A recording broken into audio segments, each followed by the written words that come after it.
आपको कुछ प्रिकॉशंस बताऊंगी, यानी कि कुछ छोटी छोटी बातें जिसका हमें ध्यान रखना चाहिए। और मैं आपको कुछ ऐसे घरेलू उपचार भी बताऊंगी बहुत असरदार है। वीडियो को लास्ट तक जरूर देखना, क्योंकि इसमें मैं आपको एक रेसिपी बताऊंगी जो बहुत असरदार भी है और बहुत स्वादिष्ट। नमस्कार दोस्तों, आप सभी का ज्ञानोलॉजी विद रितिका अमेटा में बहुत स्वागत है। दोस्तों, हम दिवाली पे हमारे घर उदयपुर गए थे, तो तब से ही मुझे और मेरे भाई को वायरल बुखार, जुकाम, खांसी सब चल रहा है।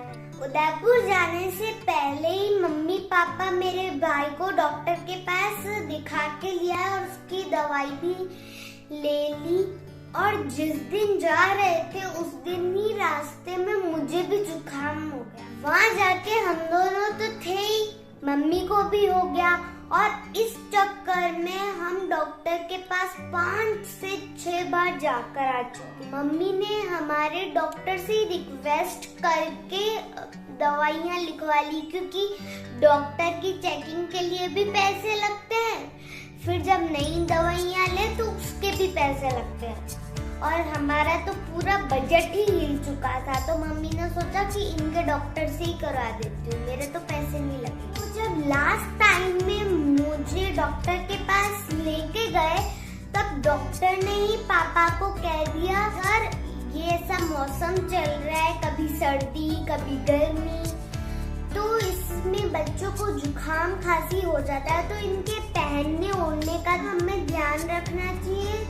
तो अभी ये तो 10 से 15 दिन और चलने वाले हैं। इस मौसम में फसलें जो कटती है तो पूरा एलर्जिक एनवायरनमेंट होता है, तो इसमें सबको जुकाम खांसी तो रहता ही है और ये स्वाभाविक है।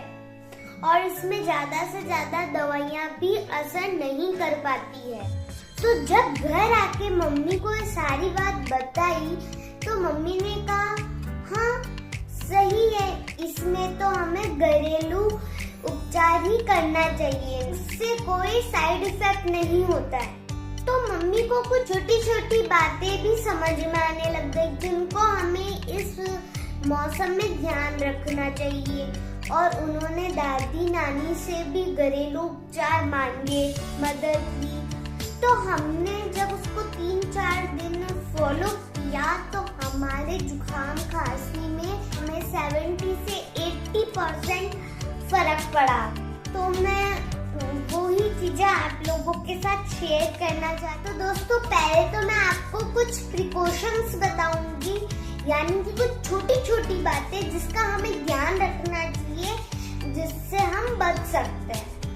और मैं आपको कुछ ऐसे घरेलू उपचार भी बताऊंगी जो आपको खांसी, जुकाम, वायरल बुखार में बहुत असरदार है, वो आपको बहुत मदद करे। और वीडियो को लास्ट तक जरूर देखना, क्योंकि इसमें मैं आपको बहुत सारी चीजें बताऊंगी, और लास्ट में मैं आपको एक रेसिपी बताऊंगी जो बहुत असरदार भी है खांसी में, जो आपको आराम दे सकती है और बहुत स्वादिष्ट भी है। तो कुछ प्रिकॉशंस हैं।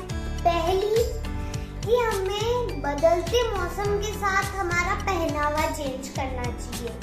इतने दिन तो गर्मी चल रही थी, तो हम शॉर्ट कपड़े और कॉटन के कपड़े, थोड़े पतले पतले से कपड़े पहनते थे, लेकिन अब सुबह और शाम ठंड पड़ने लग गई है, ठंडी ठंडी हवाएं चलती है, तो बच्चे ठंड खा जाते हैं। तो आप लॉन्ग स्लीव्स के टी शर्ट, लॉन्ग लोवर्स, ये सब पहनिए। मतलब कुछ ऐसे कपड़े जो आपकी बॉडी को फुल कवर करे। तो दोस्तों, दूसरी बात कि अभी त्योहार निकला है, दिवाली निकली है, तो घर में बहुत सारी मिठाइयाँ होती है, बहुत सारी तली गली चीजें होती है, तो उससे अपना जीना लग जाए। उनको ज्यादा नहीं खाना, क्योंकि उनसे हमारा कफ बढ़ता है। और जैसे फ्रिज में रखी हुई ठंडी चीजें, उनको बाहर निकालते ही मत खाओ, उनका टेम्परेचर थोड़ा सा नॉर्मल होने दो और फिर उसको खाओ। तीसरी बात, मैं सुबह सुबह मेरी बस में बैठ के जाती हूँ तो ठंडी हवा चलती है, परंतु दिन में बहुत गर्मी रहती है, तो मैंने स्वेटर नहीं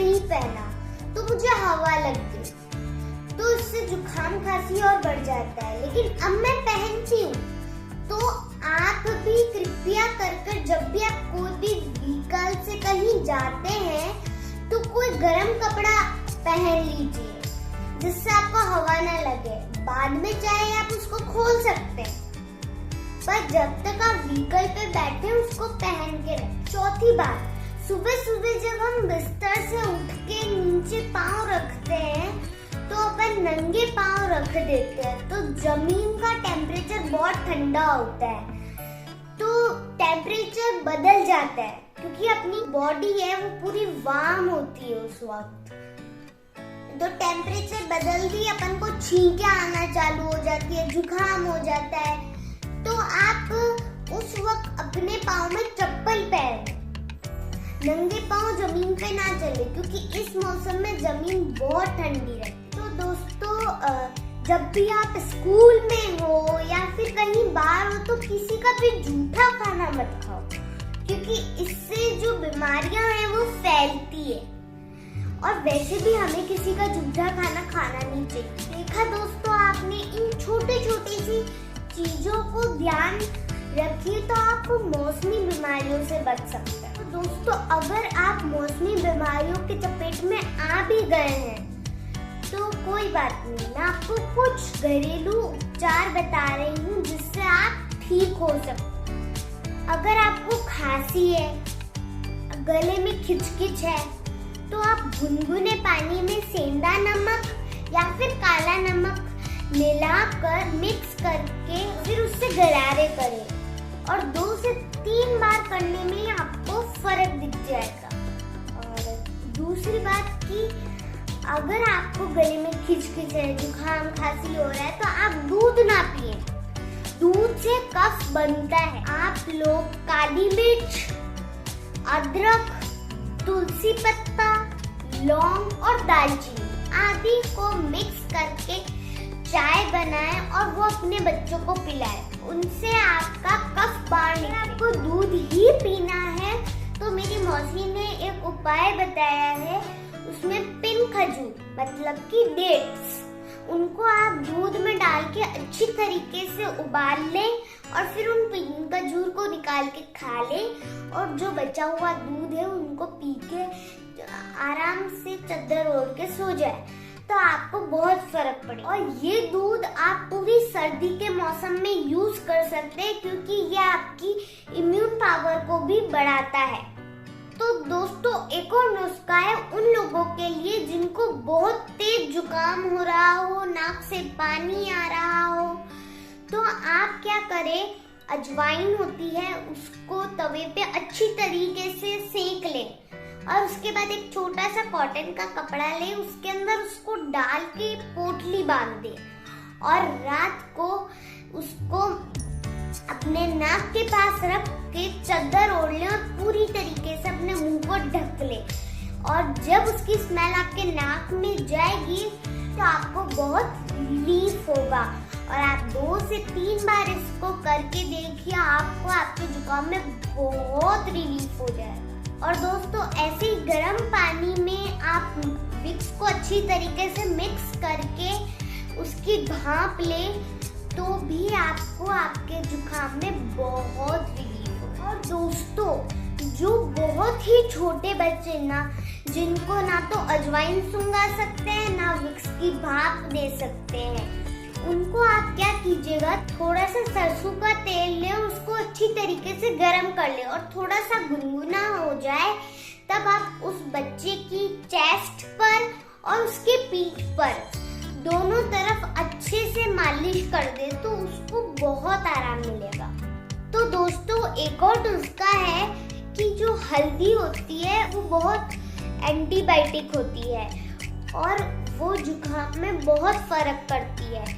आप हल्दी को दूध में मिला के हल्दी का दूध भी पी सकते हैं या फिर तो आप हल्दी के अंदर काला नमक डाल के थोड़ा पानी डाल के उसको मिक्स करके उसकी फाकी ले सकते हैं तो भी आपको बहुत रिलीफ होगा। और नुस्खा है जिसमें आपको गर्म पानी लेना है, चाय के जितना गर्म पानी होना चाहिए और उसके अंदर आपको नींबू निचोड़ कर उसके अंदर काला नमक डाल के उसको मिक्स करके पी लेना है।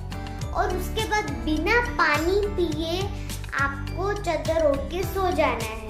उससे भी आपको बहुत फर्क पड़ेगा। और दोस्तों, अब मैं आपको बहुत ही अच्छी रेसिपी बताने वाली हूँ जो बहुत टेस्टी होती है और जुकाम खांसी में बहुत फर्क करती है। इसको नानी की लैंग्वेज में तो गरवाणी बोलते हैं, बाकी आप रेसिपी देख के पहचान जाना जो भी आप बोलते।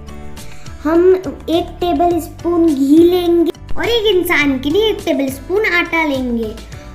और ये जो गांठें बन गई है आटे की, इसको अच्छी तरीके से हम फोड़ेंगे और इसको हम सेकेंगे यहाँ पर। और ये पूरी तरीके से जब तक अच्छी तरीके से ब्राउन ना हो जाए तब तक हम इसको मिक्स करेंगे। और ये जब इस तरीके से अच्छे से हमने सेक लिया है, ब्राउन कलर आ जाए, तो हम इसमें थोड़ा पानी डालेंगे। और नॉर्मली हलवे में जितना पानी हम डालते हैं उससे थोड़ा सा ज़्यादा डालेंगे क्योंकि हमें लिक्विड बनाना है। और फिर हम अपने स्वाद के हिसाब से गुड़ डालेंगे। हमने 1 चम्मच आटे के लिए 1 चम्मच जितना गुड़ डाला है। आप लोग अपने स्वाद के अनुसार ऐड कर सकते हो। गुड़ जब तक घुल ना जाए तब तक इसको हिलाते रहना है। और फिर तेज आग में इसको अच्छे से 2 से 5 मिनट तक उबाल के रहना है। और फिर अच्छे से मिक्स कर दें। और ये हमारी गरवाणी तैयार हो चुकी है। और हमें गरम गरम ही इसको पी के, बिना पानी पिए इसको पीकर रजाई ओढ़ के सो जाए। दोस्तों, अगर आपको आज की वीडियो फायदेमंद लगी हो तो आप ज़्यादा से ज़्यादा लाइक करना, ज़्यादा से ज़्यादा शेयर करना, ताकि दूसरे लोग ये सारे उपचार को यूज करके जुकाम खांसी ठीक कर सके। और अभी तक चैनल को सब्सक्राइब ना किया हो तो जल्दी से सब्सक्राइब कर ले, बेल आइकन दबा दे ताकि आपको अगली वीडियो की जानकारी हो जाए। आत्मा को निरंतर साफ करते रहे, दुनिया को निरंतर माफ करते रहे और परमात्मा को निरंतर याद करते रहे। इसी प्रार्थना के साथ मिलते हैं अगली वीडियो में। धन्यवाद।